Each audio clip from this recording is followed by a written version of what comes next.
Sejak 2014, pemerintah dan kita semuanya telah berkomitmen untuk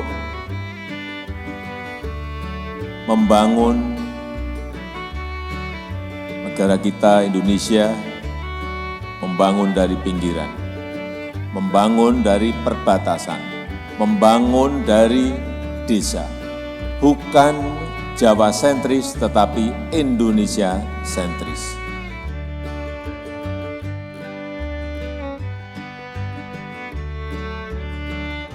Bisa-bisanya Pak Jokowi bilang dimulai dari dia alokasi dana desa. Kalau tidak ada undang-undang, Presiden Widodo tidak bisa bagi-bagi uang itu. Bisa kena tuduhan korupsi dia. Tapi karena ada undang-undang tersebut, undang-undang desa, Pak Jokowi bisa laksanakan ini. Jadi kebiasaan untuk overclaim dan sekaligus meniadakan prestasi orang lain, ini menunjukkan sikap-sikap kurang kesatria.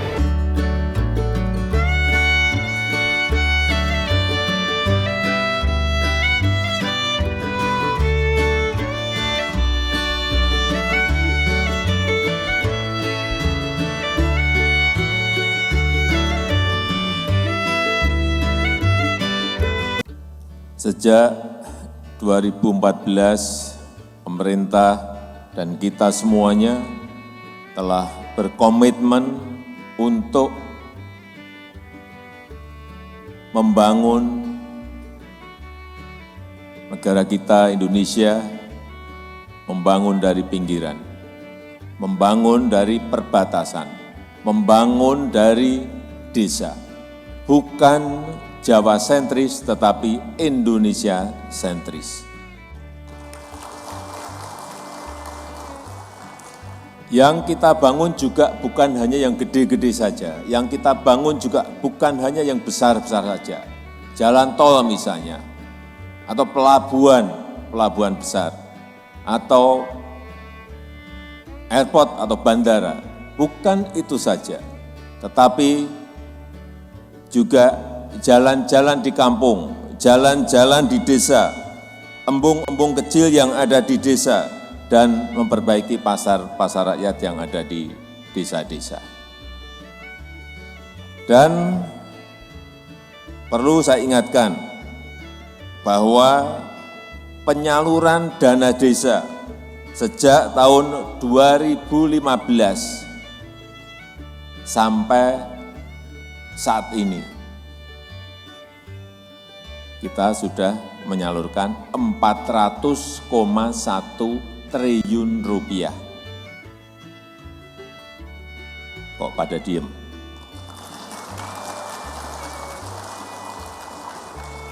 Kaget. 400,1 triliun rupiah. Dimulai dari 2015 21 triliun. 20,8 triliun. Hati-hati pengelolaan dana desa yang jumlahnya tidak sedikit. Jumlahnya sangat besar sekali. Sekali lagi 400,1 triliun itu duit gede sekali. Begitu salah sasaran, begitu tata kelolanya tidak baik, bisa lari kemana-mana. Ini perlu saya ingatkan. Tetapi dari data yang saya miliki, fisiknya yang sudah terbangun itu juga kelihatan.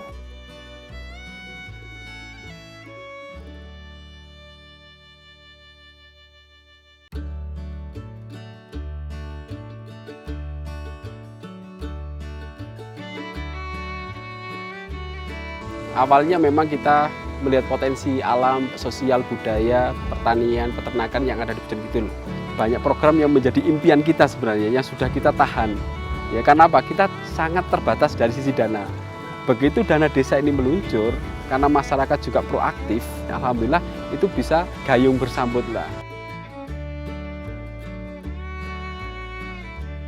Oleh karena itu, saya sampaikan kepada masyarakat, kita butuh proses percepatan pembangunan. Melalui apa? Pendapatan asli desa.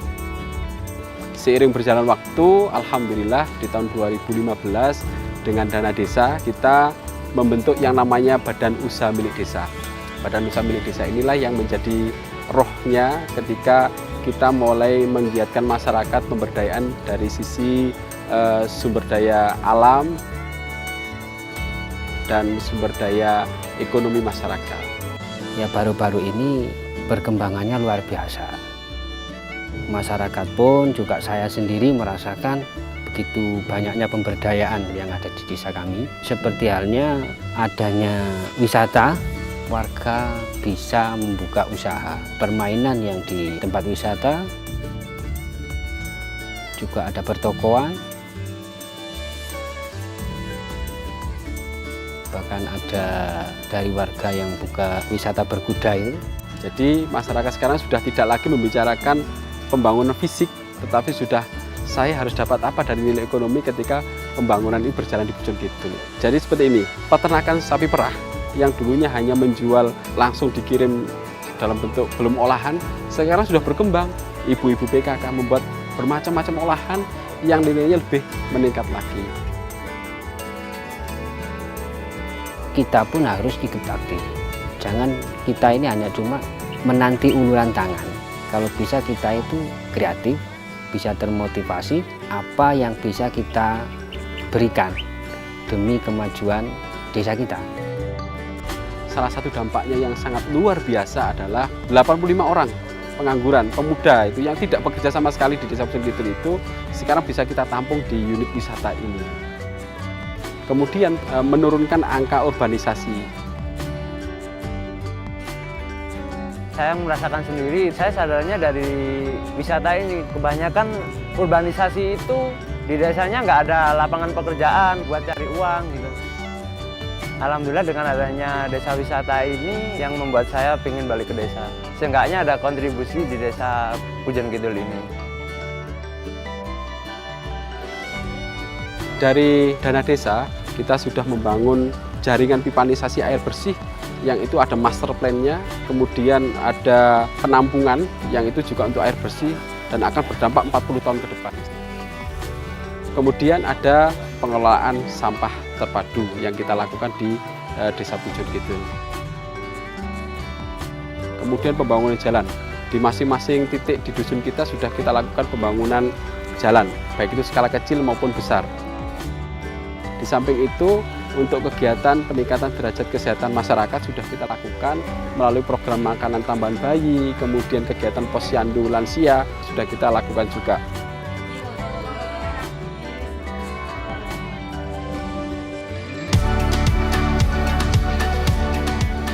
Pesan saya, semua warga desa, kita berlomba-lomba untuk berkreativitas, untuk memajukan desa kita sendiri. Toh di dalam desa itu, semua desa ada kelebihan juga ada kekurangan. Mari kita gali bersama-sama.